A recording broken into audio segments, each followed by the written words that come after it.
President Joe Biden and U.S. House Speaker Kevin McCarthy reached an agreement in principle to raise the debt limit for 2 years. The deal would avert a catastrophic U.S. default but risks angering both the Democratic and Republican sides, with the concessions made to reach it. Now, the Democratic President and the Republican Speaker reached the agreement after the two spoke over the phone with the outlines of a deal in place. The legislative package could be drafted and shared with the lawmakers in time for votes early next week in the House and later in the Senate. My colleague Srinjoy is still with us on the broadcast to give us details on this. Srinjoy, help our viewers understand what exactly is happening in US as far as the debt deal is concerned, with Joe Biden and House Speaker Kevin McCarthy reaching an agreement in principle to raise the limit for 2 years. It was absolutely essential that the agreement happened, because if it hadn't happened, then America would have been stuck. The government of America would have had no money,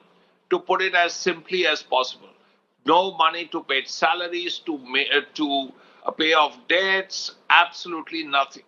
So the government of the United States would have come to a standstill.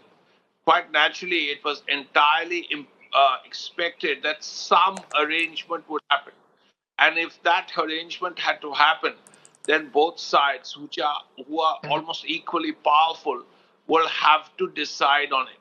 As you know, the House of Representatives is run by the Republicans by a narrow margin, but nevertheless it is. And on the other side, the Senate is in Democratic hands. The president, of course, is Democratic. Now both sides had to sit together and work this out. Otherwise, America would have come to a standstill, and in many ways, the world would have been affected. India would have been affected. So it's very important that a deal has been done. What the deal is, how this will work out, we don't know as yet. But we know that in principle, a deal has been done, and we'll have to see what give and what take there has been to get to the deal.